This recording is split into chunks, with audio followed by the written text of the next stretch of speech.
इनको सीखा नहीं, अपनी मर्जी मुताबिक चलाते हैं। तो मर्जी मुताबिक चलाएंगे तो नमाज, और फिर कहते हैं कि अल्लाह की मदद आती नहीं, नमाज इतने दिन से पढ़ रहे हैं, फायदा कोई नहीं हो रहा। तो भाई नमाज इतने दिन से पढ़ो तो नमाज पढ़ी कहाँ रहे हो? एक साहबी आए, उन्होंने नमाज पढ़ी, अल्लाह के नबी सल्लल्लाहु अलैहि वसल्लम ने फरमाया तुमने नमाज नहीं पढ़ी, नमाज पढ़ो। फिर एक उन्होंने दोबारा नमाज पढ़ी, फिर आप सल्लल्लाहु अलैहि वसल्लम ने फरमाया तुमने नमाज नहीं पढ़ी। ये नहीं कहा तुमने नमाज सही नहीं पढ़ी, फरमाया तुमने नमाज नहीं पढ़ी, फिर से पढ़ो।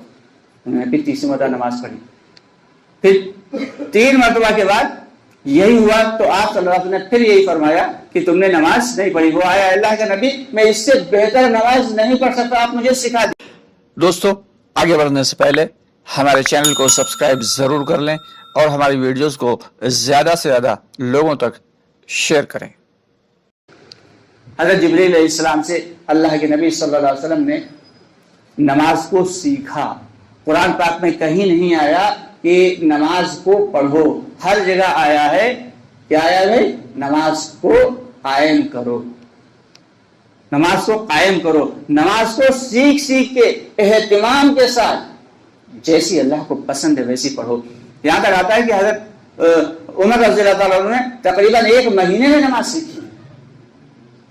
तो हमें नमाज के मसाइल मालूम होना चाहिए, क्योंकि ईमान के बाद जो सबसे पहला रुकन है वो नमाज है। और नमाज एक ऐसा तोहफा है अल्लाह की जानिब से दिया गया कि दुनिया में जितने भी कानून आए, दुनिया में जितने भी कानून आए सब हज़रत जिब्रील अलैहिस्सलाम लेके आए, लेकिन जब नमाज देने का मौका आया तो अल्लाह ताला ने खुद हज़रत मोहम्मद मुस्तफ़ा सल्लल्लाहु अलैहि वसल्लम को अपनी बारगाह में बुलाया और अपने पास बिठाया और बातें की, और फिर चलते वक्त नमाज का तोहफा दिया। अब सहाबा कराम को जब ये नमाज का तोहफा मिला तो वो बेहद खुश हुए कि चलो अब तो हमें डायरेक्ट अल्लाह ताला से लेने का मौका मिल गया। चुनांचे आता है कि जब कोई शख्स कुरान पढ़ता है तो वो अल्लाह उससे बातें करता है, और जब कोई शख्स नमाज पढ़ता है तो वो अल्लाह से बातें करता है। नमाज के दरमियान गोया वो अल्लाह से बातें कर रहा है कि उसने नमाज के लिए हाथ उठाए। अब जब नमाज के लिए खड़े हुए तो हाथ ऐसे उठा दिए, कि हाथ ऐसे उठाए, इसका मकसद क्या है? इसका मकसद यह है सरेंडर कर दिया, कि सब कुछ छोड़ दिया हमने, कारोबार भी और अपने जितने भी मशगूलियात थी सब कुछ छोड़ दिया, सरेंडर हो गए, नहीं अब कुछ नहीं। लोगों ने हाथ उठा दिए, मुजरिम की तरह हाथ उठा दिए, अल्लाह के सामने खड़े हुए हाथ उठा दिए, नहीं अब सब कुछ नहीं, मेरे बस का कोई नहीं, मुझे माफ कर दो, मुजरिम की तरह हाथ उठाए।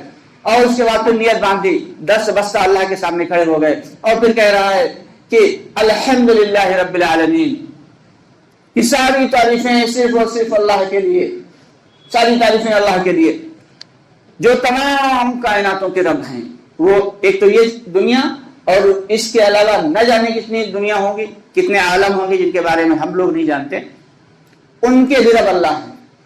फिर वो कह रहा है अर्रहमान रहीम, अल्लाह की तारीफ बयान कर रहा कि सबसे बड़ा रहमान और सबसे बड़ा रहीम मेरा रब है, अल्लाह तू ही है। और उसके बाद क्या कह रहा है? इय्याका नअबुदु, अल्लाह की तारीफ बयान की, अब कह रहा है अल्लाह मैं तेरी ही इबादत करता हूँ, व इय्याका नस्तईन, और तुझसे ही मदद चाहता हूँ। अल्लाह के सामने अब खड़ा हुआ, ये अल्लाह की तारीफ बयान की, अब अल्लाह से मदद तलब कर रहा है। और फिर क्या ले रहा है? क्या मदद चाहते हैं? इहदिनस सिरातल मुस्तकीम, कि हमें सीधे रास्ते पे चला दे अल्लाह, ऐसे रास्ते पे कि उनके रास्ते पे ना चली हो जो गुमराह हो गए, और उनके रास्ते पे भी नहीं जिन पर आपका गज़ब नाज़िल हुआ। और जब ये उसके बाद सूरह वगैरह पढ़ के अल्लाह से बातें करके ये गया रुकू में कहा सुब्हान रब्बियल अज़ीम, तो अल्लाह ताला की तारीफ बयान की कि सारी पाकी सिर्फ अल्लाह रब्बुल आलमीन के लिए, जो बड़ी अजमत वाला है, बड़ा बुलंद मर्तबे वाला है। अब जब ये कहा तो फिर खड़ा हुआ क्या कहा? समी अल्लाहु लिमन हमीदा, कि सुन लिया अल्लाह ने, जो तुमने कहा सुन लिया अल्लाह ने, सारी तारीफें अल्लाह के लिए, रब्बना वलकल हम्द, सारी तारीफें अल्लाह ही के लिए, सब सारी तारीफें रब के लिए। और फिर सजदे में चला गया खुशनुदी के तौर पे कि अल्लाह ने हमारी बात सुन ली, हमारी इल्तिजा सुन ली, हमारी दुआ सुन ली। अब ये चला गया सजदे में, अल्लाह के सामने सर बसजूद हो गया, कि सर भी माथा भी अल्लाह के जो है कदमों में, नाक भी अल्लाह के कदमों में।